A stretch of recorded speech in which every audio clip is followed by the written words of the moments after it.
Hello and welcome to Talks on Law. I'm Joel Cohen. Today our guest is Nadine Strawson, professor of constitutional law and the former longtime president of the American Civil Liberties Union. Nadine, welcome to Talks on Law. I'm so happy to be here, Joel. It is our honor.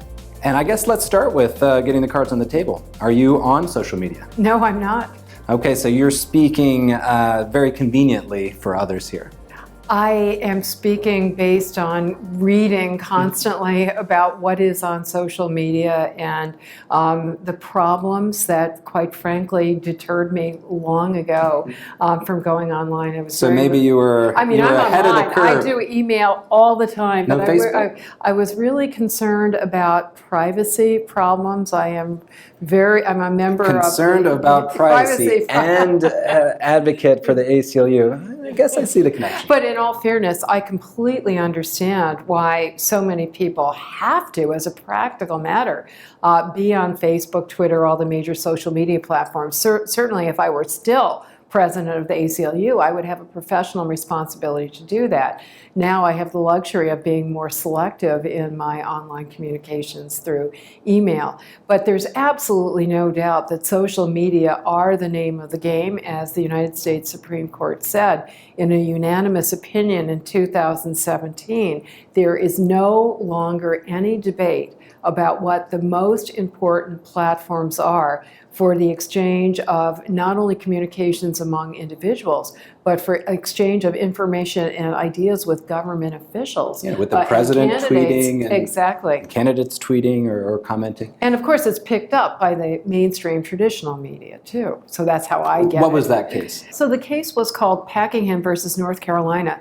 North Carolina had passed a statute that absolutely barred anybody who had been convicted of a sex offense, even after serving out his or her prison term. They were barred from accessing social media to which young people could also get access. The laws that banned felons from voting. Exactly. And the Supreme Court said that is such a devastating blow to meaningful freedom of speech, which for all practical purposes for many people is going to exist online or not at all. Today we're going to be talking about speech, free speech online and censorship online. Let's set the stage with the basics. Free speech, First Amendment right, only applies to the government. So how are we even talking about it in the context of online platforms like Twitter, Facebook, Instagram? So literally, you and I only have a guarantee of protection against censorship from government, which is why in that North Carolina case, it was a state law that prohibited sex offenders from accessing social media. Therefore, they could bring a First Amendment challenge. But if it was the social media company itself that said, for example, we're not going to allow anybody who's been convicted of a sex offense from using our platform, you wouldn't have any First Amendment remedy because they are not the government. They're not bound by the Constitution, including the First Amendment free speech guarantee. Moreover, they have their own First Amendment rights. So just the way the New York Times or CNN or Fox News has no obligation to allow anybody and everybody to publish or voice their views, the same is true for social media. Now, if you put together those 2 points, Joel, the U.S. Supreme Court saying, for all practical purposes, if you don't have free speech online, you don't have it. And the other point, that you have no First Amendment protection for freedom of speech online, it's a very bad combination. So I guess let's start with some hypotheticals. If a group wanted to create racist Facebook or racist Twitter, where you have to believe in white nationalism or white supremacy, that'd be permitted. As I understand it, there are some social media platforms that pride themselves on allowing all speakers and not restricting hate speech, and that apparently those have become not taken over, but disproportionately populated by hate mongers, the so-called dark channels of the internet. If there's no free speech rights, and at the same time you're saying that this is an essential form of communication, is this a problem? Is this the new public forum, but no longer public? Exactly, and this is very problematic. Of course, I defend the free speech rights of the media, including the online media, but I think we have to be very concerned that they not abuse the enormous power that they have that, according to many experts, is at least approaching monopoly power, if it's not already there, to, in effect, stifle ideas that they disagree with, speakers they dislike. That would be disastrous, not only for individual liberty, but also for equality and democracy. In fact, for quite a few years now, there's been a very large coalition of civil rights and civil liberties and human rights groups who have complained to Facebook, among others, that they are enforcing their community standards in ways that are discriminatory against members of racial minorities, against protesters, against women. Let's talk about some examples. Well, some examples would include Black Lives Matter, pipeline protesters, people who are protesting police abuse. So there you had Black Lives Matter activists being censored for hate speech allegedly against white people, against police officers. And or another example are women who complain that the standards against nudity are being enforced against women who are simply sharing, mothers who are proudly sharing photographs of themselves breastfeeding their babies. There's so much discretion in enforcing these standards, which are by and large hidden, secret from the public, but every once in a while they leak. Or even a little vague. And so, for example, some of Facebook's guidelines on hate speech were released about a year and a half ago, and it turned out that under their criteria, you could be bounced off for hate speech for a post that was disparaging to white men, but it would not be treated as hate speech if you said something disparaging about Black children. I mean, the rules are just nuts, and they're constantly changing. I mean, the problem is that the concept of hate speech is inherently subjective, and I would no more like to trust, the powerful private sector, mostly white guys, quite frankly, who control these companies. I would not like to trust them any more than I like to trust the government to make these decisions. I think we should also kind of get out there that the decisions or the norms are being created for different reasons. I mean, in constitutional law, it's a long effort at fairness or determining fairness or justice, whereas these platforms also are tied to this key concern, which is keeping people on the platform. Exactly, and that really is driven by economics, by money, by the bottom line. And one of the disturbing patterns that people have seen who have studied what posts are taken down and what are not are that if the hateful message is coming from somebody who is powerful economically or politically, then they can get away with it. Whereas if you wield less economic power, you're more likely to be a victim of censorship. Do you see that because the platforms are really make their money from advertising, and you want to advertise to people with money? So if you're someone with money, then you're a more valuable eyeball? That's probably one factor. Another factor is the concern about placating those who exercise political power to regulate you in certain ways. And so to escape, to kind of placate those who might exercise that power, you're going to be friendly to their messages and to their pressures to suppress other messages. Now, believe me, I'm not anti-capitalist, and they are entitled to try to make their money, but when they are approaching monopoly power, then I think government really does have a responsibility to intervene, to make sure that dominance of the economic marketplace does not turn into dominance of the marketplace of ideas. One way that the government could get involved is to mandate rules around how someone is removed, how someone is censored, or otherwise given access to the platform? Yeah, right now there is so much concern about the enormous power, unprecedented power that these companies are wielding.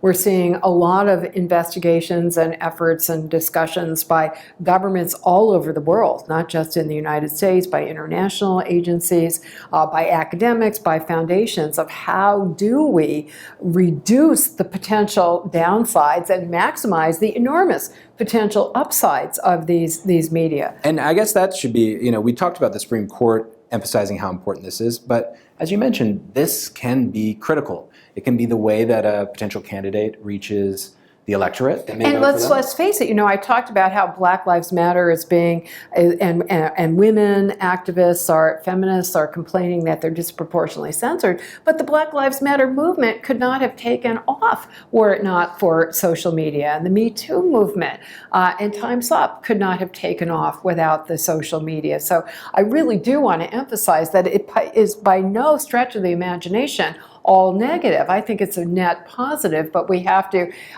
do what we can to maximize the positive potential. But today, why don't we will talk about how the government may, or perhaps in your view, should weigh in. And maybe we can start with that.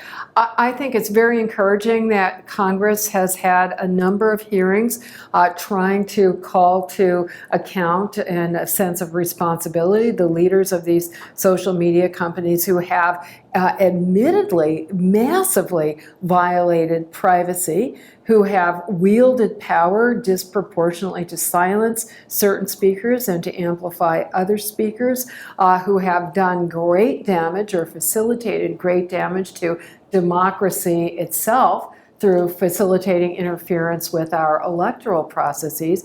Our government has a responsibility. But aren't they just a victim of their success? Aren't they?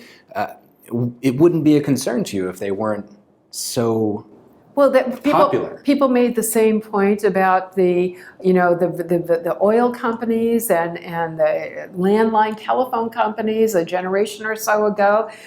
Yes, they were very popular, but because they built on that popularity to stifle competition. So whereas at the beginning, people might have made a voluntary choice to buy their gas from a certain company or use AT&T for their landline calls or to use Facebook for social media, the more power, economic power is consolidated, the fewer other choices we have. And that sounds like an antitrust argument. That's an antitrust argument, which is being, arguments that are being made now by scholars and by politicians all across the ideological and political spectrum. Elizabeth Warren has called expressly for breaking up some of these companies. Some of the other candidates, I know Amy Klobuchar, among others, have long advocated that we ought to look into pro-competition remedies, and economists that I respect are making that point as well. What can the government do? Besides breaking up these companies, the government certainly should continue to do what it is doing, which is oversight and investigation, demanding information, setting certain standards, and holding the heads of these companies, the leaders of these companies, to account, to give information. And let me say that's not only the government, Joel, but civil society. The private sector has a really big role here, and I think a very constructive role. So a number of very broad cross-section of human rights and free speech organizations have adopted a number of principles for self-regulation that we are calling on these social media giants to voluntarily adhere to. It's semi-voluntary because they do it in the shadow of potential government regulation. You self-regulate to avoid actually being regulated. And that can be a very powerful incentive. I mean, in the 19th century, what we now think of as conventional, staid, traditional media, such as newspapers, were really the Wild West as well, also engaging in a lot of fake news and election problems and other violations. Exactly. And then through public pressure, they adopted voluntarily, certain standards and ombudsmen and press councils and so forth. So that can be done with the social media as well. And the principles that have been advocated for, they're procedural, which makes me happy. I'm a little bit nervous, I'm very nervous about having government impose content standards on these companies, which after all do have their own First Amendment rights. But in terms of procedural protection, such as you have to be transparent about what your standards are for deciding that something is, for example, hate Okay, so speech. that's maybe the first recommendation. There should be clarity of what are the rules. Exactly. What will get you kicked off? What will Exactly. get you censored? And it's kind of the notion of due process, right? Information. And once you are taken off, you have to be told what was the standard that you allegedly violated and what was the allegedly violating post. Because right now, people will suddenly see that they're kicked off and they have no idea why. It's not like most of us can call up Mark Zuckerberg. Exactly, unless you're, very powerful person or you get a lot of publicity, and we've seen notorious examples where, for example, remember the famous photograph from the Vietnam era, people call it Napalm Girl, the young child won who a was Pulitzer Prize. Exactly, and that was taken off under the anti-nudity and anti-child pornography standards, and a lot of people complained about it, but it wasn't until some leading government official, I believe in Norway, like the Prime Minister, complained about it that suddenly Facebook realized that it had to change its stance on that. So it sounds like you said transparency, a right to an appeal. Accountability. Accountability in what way? So accountability that includes notifying people of what the standards are, giving them an explanation as to why they allegedly have not met that standard, and then giving a right of appeal to an independent fact finder. And I think that's really important. Mark Zuckerberg in 2018, in response to pressures to move in these directions, actually issued a manifesto in which he said that he was investigating setting up a Supreme Court for Facebook, and enlisting already, recruiting. Do you want to volunteer as a visiting justice? Well, I think as somebody who doesn't even use Facebook, I don't know, does that make me qualified or unqualified? Why don't we go back to talk about what are the companies doing today? The main problem that they're trying to address, or one of the main problems they're trying to address, is how do they keep their platform exciting and interesting for most of the audience and filter out the disgusting speech, the violent speech, the hateful speech? It's a very difficult problem, Joel, because every study that I'm familiar with has suggested that those two goals are at cross purposes with each other. That the way to keep the eyeballs there is to accentuate the negative, the disgusting, the violent, and that's why people are steadily channeled toward more and more extreme content. There's a financial benefit to outrage. Exactly, and people are just, and in all fairness, this is not peculiar to today's social media. In traditional journalism, there has always been this statement, if it bleeds, it leads. Why do we get so much coverage of campus situations where speakers are disinvited and subject to violence and shouted down, and no coverage at all of the vast majority of situations where the speaker gets to talk without disruption? So I think it's inherent in human nature, and we have to look for some other incentive structure. In my view, it should not be coercion. I would be as unwilling to force a social media company to change its content as through government fines or investigation or prosecution, as I would be unwilling to say the New York Times, or for that matter, your program has to cover something or may not cover something. Fortunately or unfortunately, Talks on Law is not big enough to probably get a... But it's the same principle scrutiny. that's involved, right? Yeah. I mean, it's easy to imagine how to make things better. It may be more difficult when you think of the scale. So exactly. Here we're talking about millions of comments in a day. It's impossible, I think, even if all of the vast resources of these social media giants were invested. It's impossible to do it on a human level, not only in terms of scale, but also in terms of the subjectivity of the decisions. No two people are going to agree on how you enforce these standards. So who is the expert on sarcasm or exactly. And in terms of hate speech, one of the big complaints by members of minority groups is that when they are subject to hate speech, they'll go on their Facebook or their other social media account and try to seek support from their friends saying, look, here's what this racist said to me or said to my children. And that gets taken down as hate speech because in a split second, yeah, exactly.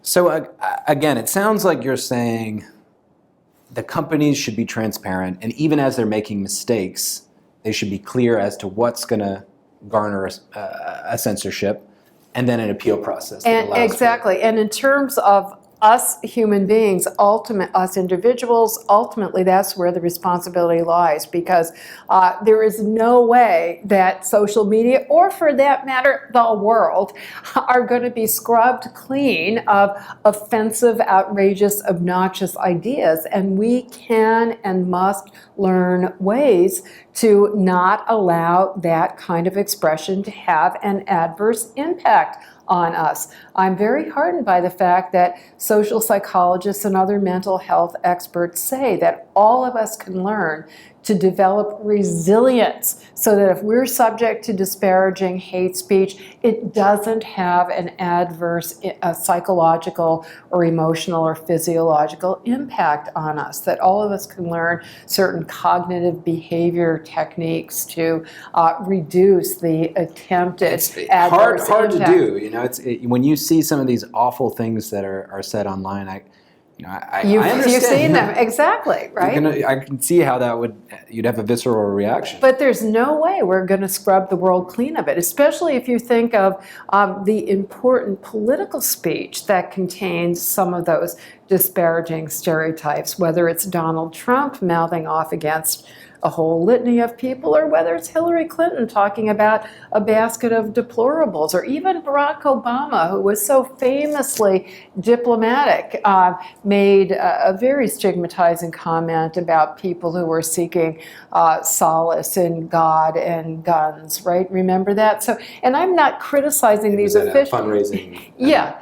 But what I'm saying is that, everybody is going to say something that can be and definitely will be deeply upsetting and maybe even traumatizing to some audience members. But in a democracy, we have to allow that speech to go forward because it's coming from political candidates or elected officials that we, the people, have a responsibility to listen to. In terms of the so-called fake news and the propaganda, we have to really, really, really develop educational attitudes and analysis, resources such as fact-checking. It sounds like you're saying it's on us. Do the platforms have an obligation?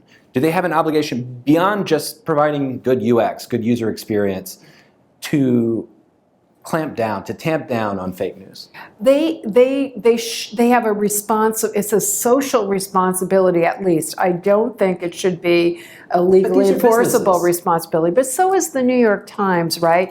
But the New York Times' responsibility is very tied to their brand. Well, exactly. And so we have to cultivate that same sense of social responsibility on the part of these newer companies, because it wasn't always that way with what we now think of as a very staid, right? Publication didn't used to be. So we have to create the economic incentives. And by the way, all of us as consumers do exercise an enormous amount of influence. We vote with our dollars and with our patronage.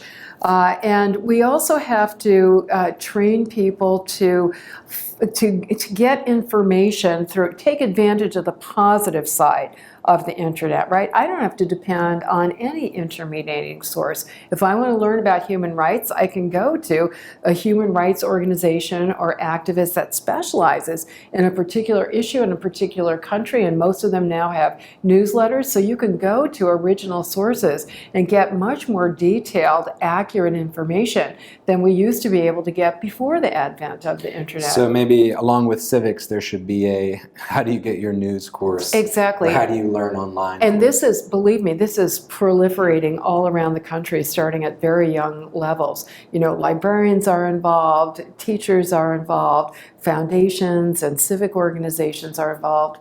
How about extremes? Let's say you saw one of these platforms, and I'll accept for the purposes of this conversation that they wouldn't do it at this point because most of them are so committed to their public perception. Mm-hmm. But let's say one of the platforms decided to discriminate based on political viewpoint. Mm-hmm. Let's say Twitter banned Trump mm-hmm. and mainstream Republicans mm-hmm. from the platform. Mm-hmm. What tools, if any, could the government take to regulate Twitter? Not at all. It has a complete right to do that, its own free speech right, and I think the punishment would come in the so-called marketplace of ideas, where you would have no doubt protests, no doubt boycotts, which would of advertisers as well as other users of the platform, which would put enormous pressure on them, just the way we see with conventional media. When people don't like what a certain journalist has said or done, then advertisers pull out and put a lot of pressure. So allowing the market to the economic marketplace linked to the marketplace of ideas. What about another extreme? We've seen far too many acts of violence in the United States in recent years, both school shootings or suicides. If there's a platform that's being seen as promulgating violence, mm-hmm. is that somewhere where the government can come in and act?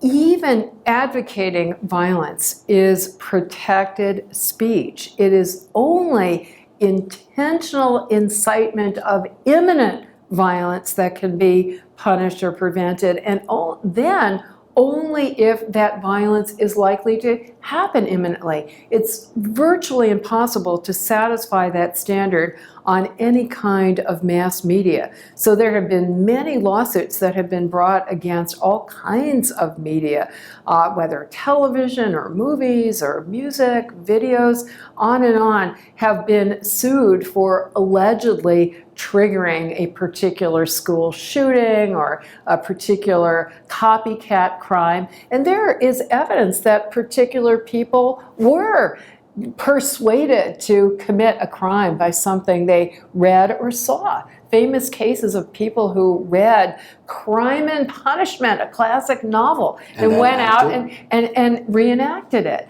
So rightly, the courts have said you can't. Dostoevsky wasn't responsible. Yeah, exactly. Or to cite two really famous examples, the Bible and the Quran have been invoked by many criminals, including those who have committed mass murders. And I don't think anybody would say, well, let's blame, even if we could get jurisdiction over the person or entity who wrote the Bible, I'm being joking here, or the Quran, that the responsibility is on the person who actually commits the violent act. So I'm going to keep pushing. Mm-hmm. Beyond violence in schools, an area where politicians love to act is to protect children.